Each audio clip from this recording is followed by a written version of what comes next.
Listo. Sí, Bueno, muy buenos días o buenas tardes, da lo mismo. Tengan todos ustedes. Les comento que esta presentación está diseñada para estudiantes de los últimos semestres de la licenciatura en física o recién egresados. Tiene la intención de exponer eh, lo que hacemos nosotros en nuestro grupo con la intención de que si eligen desarrollar su posgrado, su programa de posgrado en la maestría en física que ofrece el Departamento de Investigación en Física, consideren una opción dependiendo de los temas que nosotros trabajamos. Eh, la siguiente, por favor.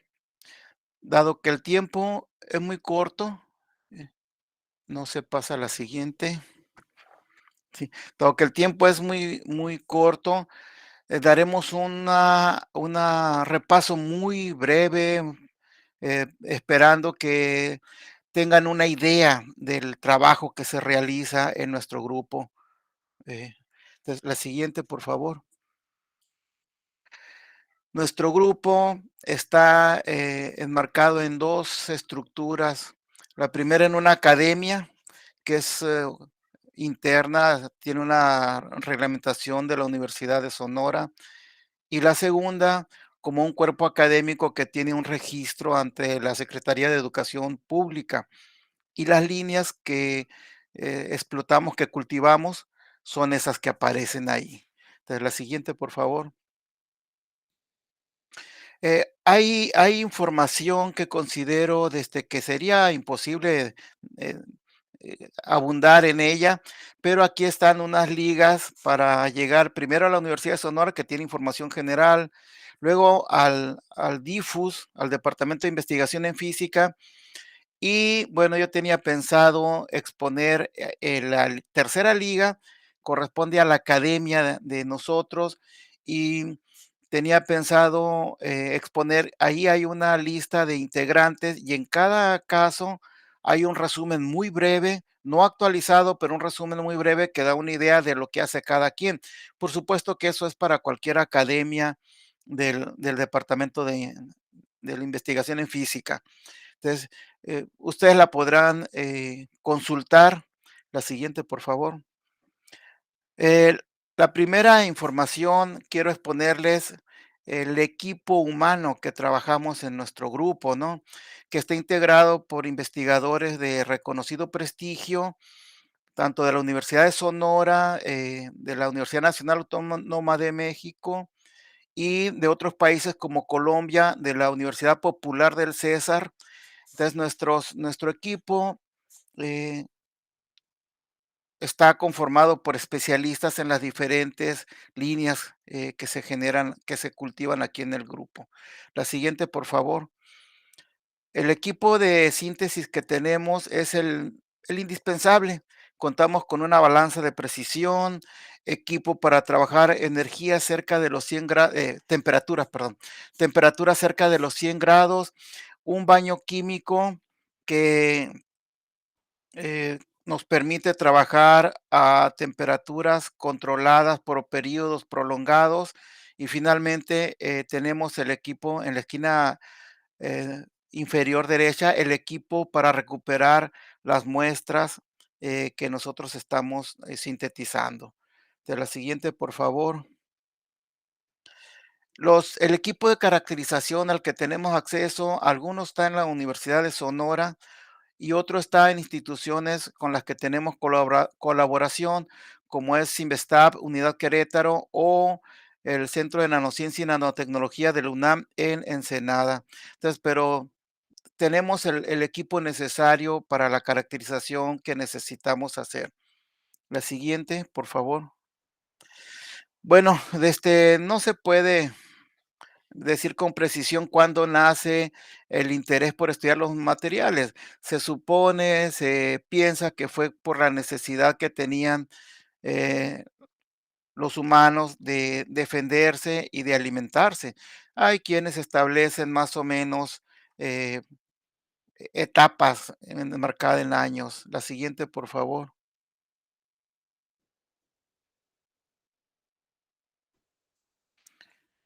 Bueno, un estudiante, que es otro detalle que debo de comentar, las láminas generalmente son tomadas de exposiciones que han hecho los estudiantes en sus diferentes trabajos, ¿no? Me gustó esta definición de nanotecnología porque la realidad no tiene fronteras y entonces no importa en qué área la queramos enmarcar. La siguiente, un relax de 10 segundos. eh, para ver el Museo Regional de la Universidad de Sonora. Los estudiantes que son de fuera, que pudieran elegir nuestro posgrado para desarrollar su programa de, de maestría o de doctorado, van a ver esta imagen. En la siguiente, por favor. Ahora, nuestro trabajo se enfoca en los materiales nanoestructurados y hacemos nanopartículas en diferentes matrices y atendiendo principalmente 2 líneas de trabajo, ¿no? Una haciendo uso de la física computacional y la otra de la síntesis de los materiales en el laboratorio. Entonces, estos son algunos ejemplos, de trabajos teóricos y en síntesis hemos trabajado con estos metales y hemos formado semiconductores haciendo uso de estos y de otros que no aparecen por cuestión de espacio. La siguiente, por favor. Ahora, ¿qué buscamos? Aquí tenemos dos aspectos, 2 incisos, 2 puntos. En el primero, nosotros tenemos el modificar las propiedades ópticas de un material que se conocen en volumen. Por ejemplo, esta fue, la imagen de la izquierda fue un trabajo de maestría donde se hizo una serie de muestras de sulfuro de cadmio y tenemos la línea amarilla, el comportamiento del semiconductor en volumen, y luego vemos cómo se va recorriendo hacia la izquierda, hacia energías mayores, la respuesta del material en función del tamaño de grano que vamos consiguiendo. Entonces, nosotros podemos elegir la propiedad que queremos y podemos sintetizar dependiendo del tamaño de partícula que necesitemos y lo hacemos controlando variables macroscópicas, temperatura, volumen, molaridad, tiempo. En la imagen de la derecha tenemos la absorción óptica de dos semiconductores que en volumen tienen una respuesta muy diferente, pero aquí es muy similar.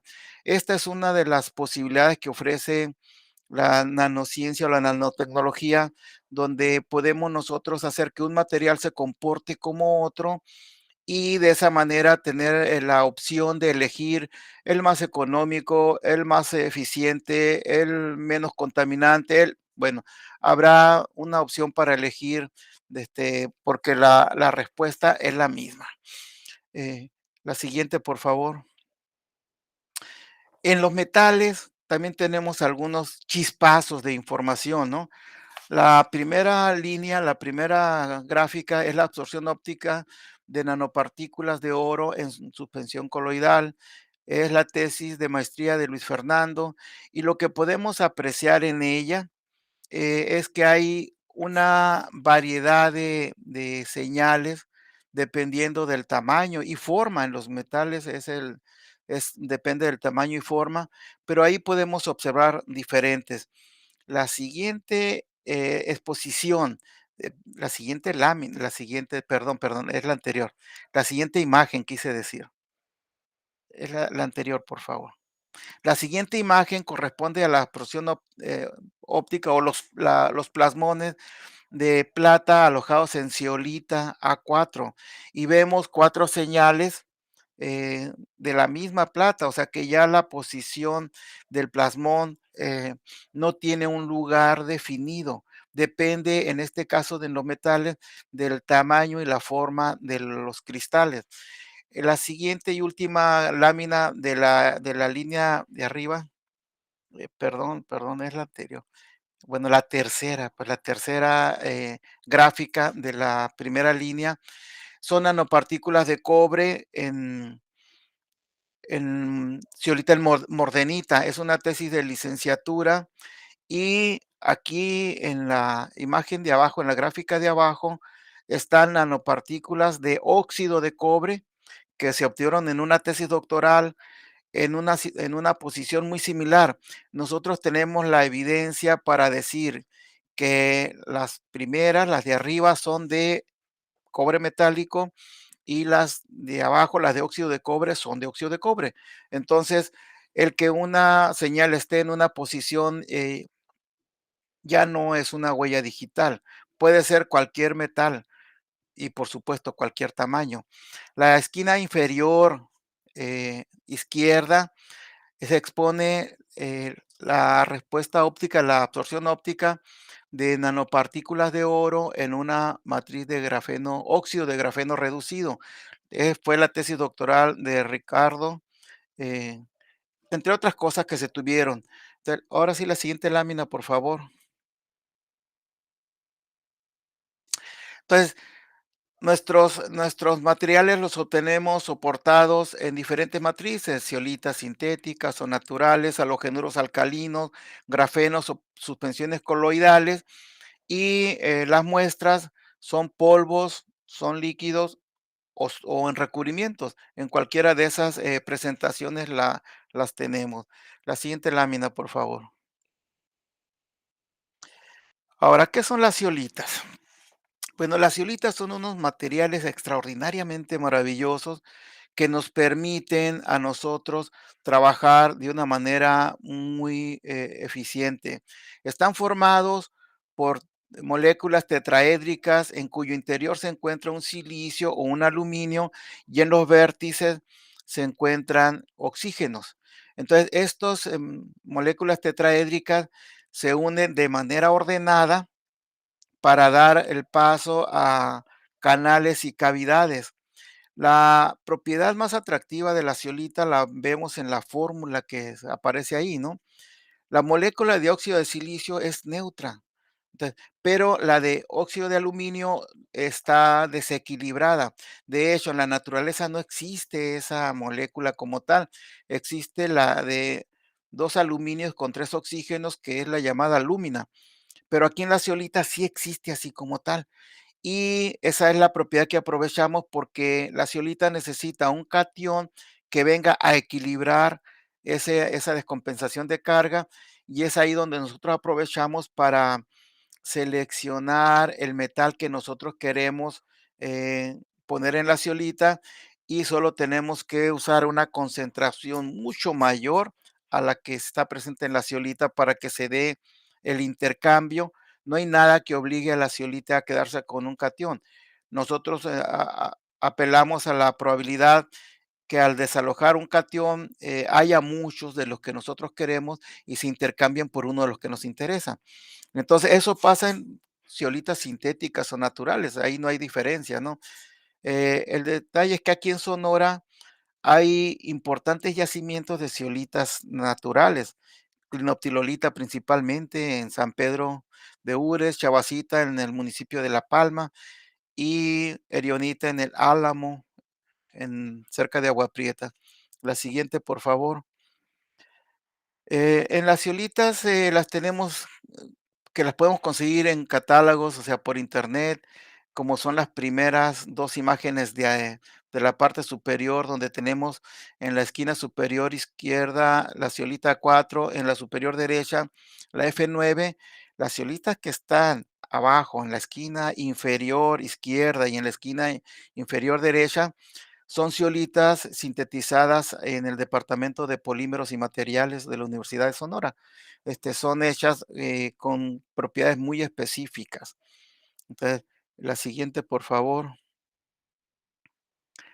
Las zeolitas naturales tendremos que ir al cerro por ellas, al monte. Entonces, aquí está una imagen, 2 imágenes en la parte superior del microscopio electrónico de barrido, que son imágenes de zeolitas naturales. La primera es de chavasita, la segunda es de clinoptilolita, y en la parte inferior se encuentran imágenes del yacimiento. Se ve una franja al centro que es la parte de la zeolita que tiene las mejores propiedades cristalinas, ¿no? Y a la derecha una toma alejada de lo que es el yacimiento. La siguiente, por favor. Bueno, otro relax de 5 segundos para mostrarles a los estudiantes que vean esta información de fuera de Hermosillo. Esta corresponde a una toma del Departamento de Investigación en Física, donde el primer edificio a la izquierda es el edificio del posgrado y a la derecha aparece el observatorio astronómico. La siguiente, por favor. Bueno, cuando son chiolitas sintéticas, nosotros no necesitamos hacer ningún proceso, o sea, están listas para usarse. Pero cuando son naturales, como las traemos de un cerro, del monte, pues traen hasta raíces y ahí sí necesitamos hacer una especie de limpieza.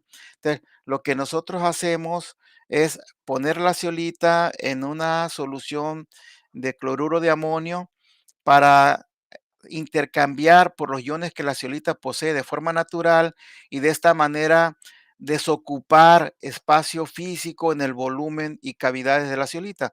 Un clic, por favor, ahí, ¿verdad? Entonces, eso va a la cavidad. Otro clic, por favor. Y entonces empieza a intercambiarse por los iones que la ceolita tiene de manera natural, pero el amonio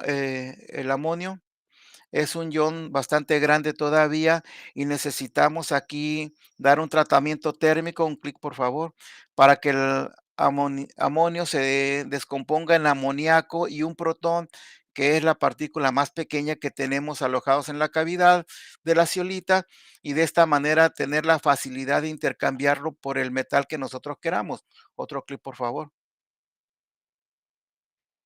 Y entonces, otro, por favor. Y entonces ahí el metal se intercambia por ese ion.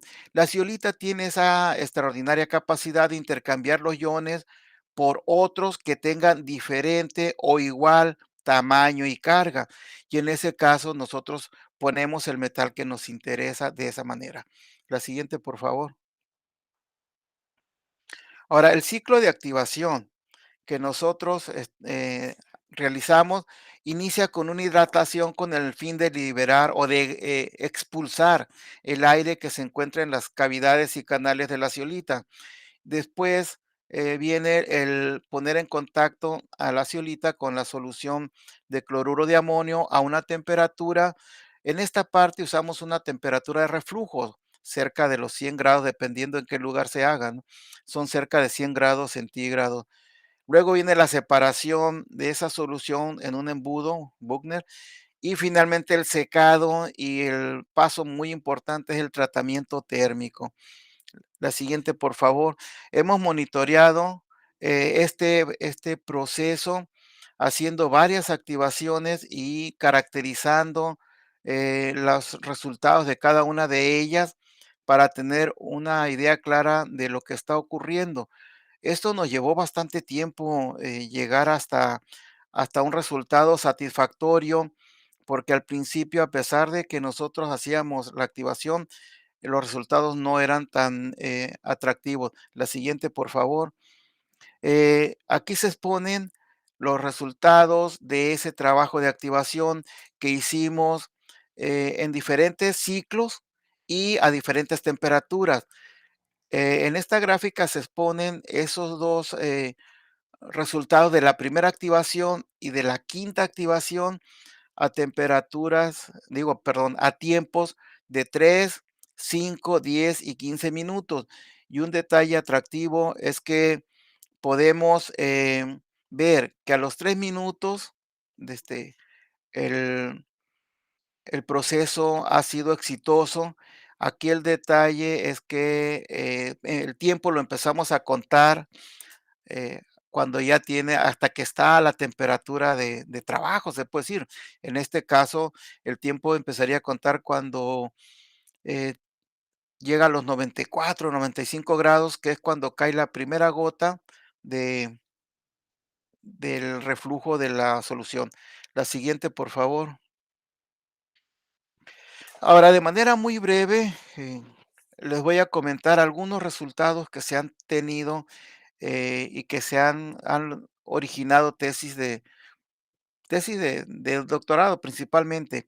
Aquí en esta lámina tenemos un trabajo que nos mantuvo ocupados por buen tiempo, porque en la primera gráfica que tenemos en la esquina inferior izquierda, tenemos la composición química de las muestras que obteníamos y nosotros mirábamos que la cantidad de no metal que teníamos permanecía estable alrededor del 1% y la cantidad de metal se incrementaba hasta un 12%, pero el semiconductor que teníamos era el sulfuro de plomo o el selenuro de plomo que eran uno a uno.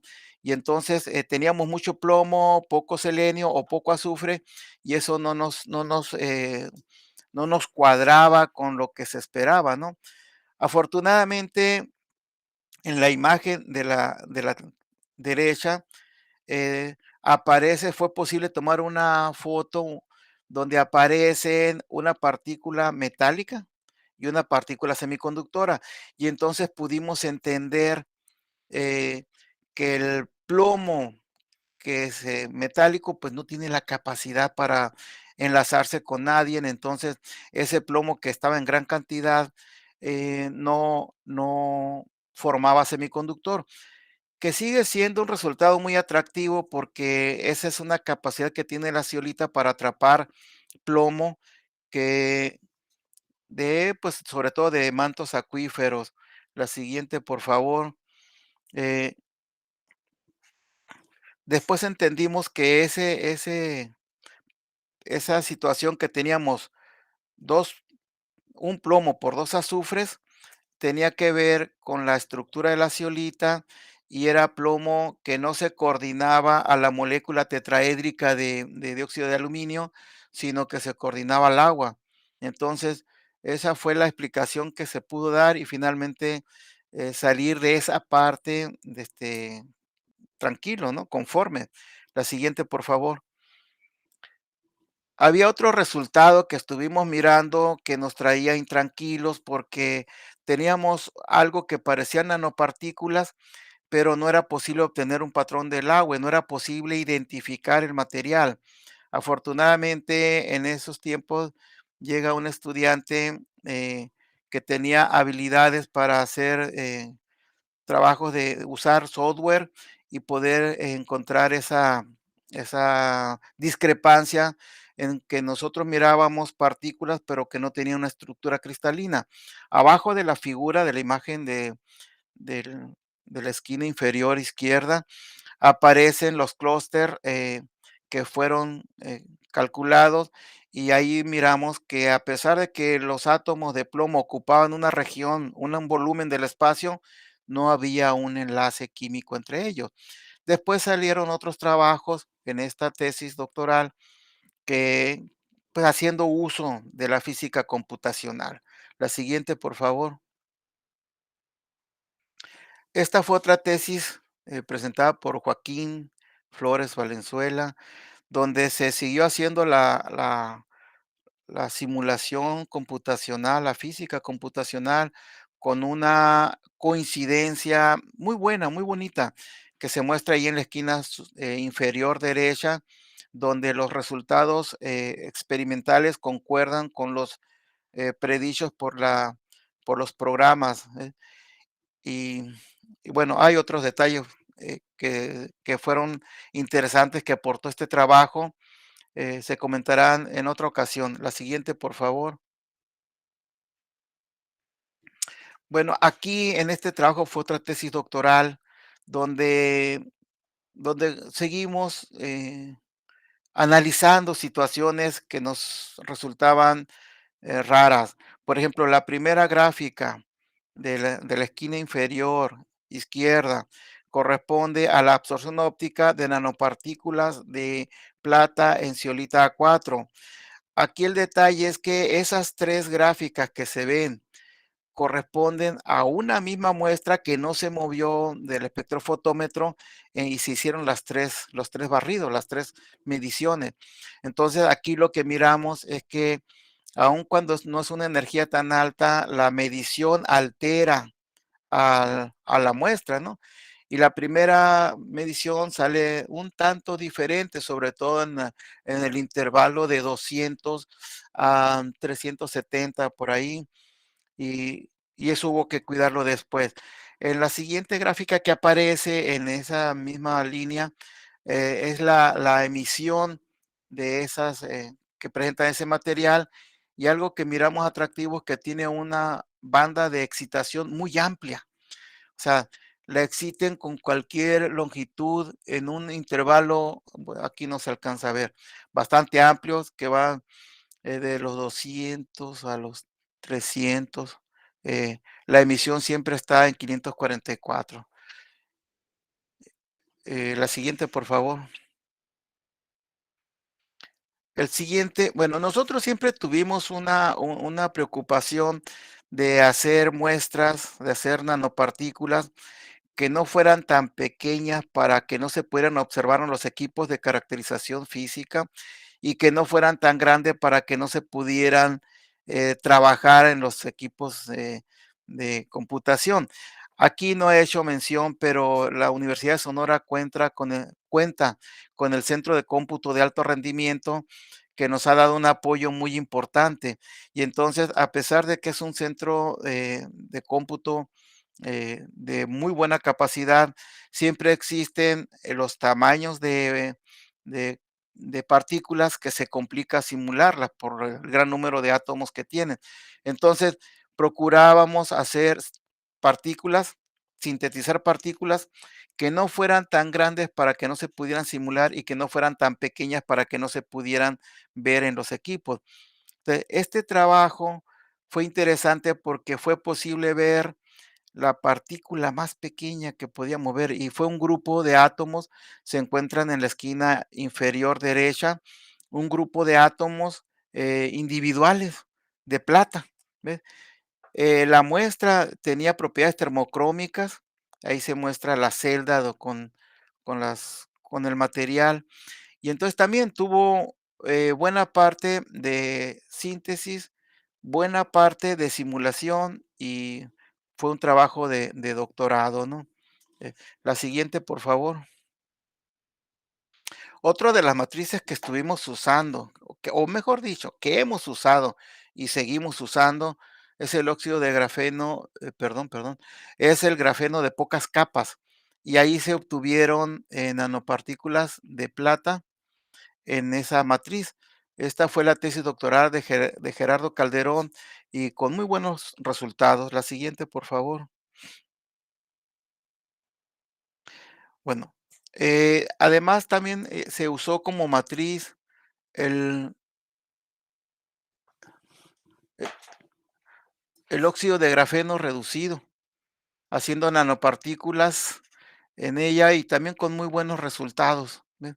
O sea, cada uno de estos trabajos que he mencionado han sido artículos que han sido publicados en revistas de prestigio. ¿Ve? Y finalmente les comento la última, no, la penúltima, la siguiente, por favor. Bueno, este trabajo también fue tesis doctoral de Yolevis Beleño Delgado, en el que se hicieron nanopartículas de plata, sulfuro de plata y selenuro de plata. Casi todos los trabajos se ha hecho la búsqueda de una aplicación, generalmente a bactericidas. Entonces, aquí la aportación importante es que fue bactericida las nanopartículas de plata en la zeolita, y fue bactericida las nanopartículas semiconductoras en la zeolita. Y entonces, bueno, el trabajo está muy amplio, ahí está reportado en el artículo, y fue muy interesante. La siguiente, por favor. Bueno, este trabajo también fue una tesis doctoral de Carlos Eduardo, em, donde se obtuvo óxido de cobre en zeolita F9. Ahorita decía que teníamos las evidencias para decir que las nanopartículas de cobre que se miraban en la lámina anterior, de las anteriores, eran de cobre, y las que se mencionaban como óxido de cobre eran de óxido de cobre. Esta es la evidencia. En la esquina inferior derecha tenemos el espectro de alta resolución de XPS, donde aparece el perfil de cuando las partículas son de óxido de cobre. Entonces, no había duda de ello, aun cuando en la absorción óptica la posición para la absorción en el caso de las nanopartículas de cobre coincidía más o menos bien con las de óxido de cobre y cobre. Bueno, cada una estaban plenamente identificadas como tal. Entonces, la siguiente, por favor. eh, Sería muy complicado seguir, dando aún cuando es información muy breve de cada trabajo. Entonces, como esta exposición queda grabada, les voy a dejar los títulos de los trabajos que se han realizado y presentado como tesis. La siguiente, por favor. Como tesis aquí en el grupo. Les comento algo atractivo, es que desde la última anterior tesis y esta fueron dirigidas por estudiantes del grupo, claro. Los estudiantes de doctorado dirigían tesis de licenciatura. Incluso estas últimas salieron con publicaciones, ¿no? Entonces, fueron trabajos de muy buena calidad, en muy buen tiempo. La siguiente, por favor. Si nosotros analizamos los temas que se han manejado, tanto en la licenciatura como ahora en la maestría, vamos a ver que son muy similares, ¿no? La limpieza de la zeolita, las nanopartículas metálicas y semiconductoras, las aplicaciones, y aunque no se mencionan la mayoría de ellos, la física computacional como un área de estudio en cada una de ellas, tienen una influencia muy grande donde queda, entre líneas, la implementación de 2 líneas de trabajo muy importantes que se manejan en el equipo, que una es la síntesis verde y la otra es la simulación computacional. La siguiente, por favor.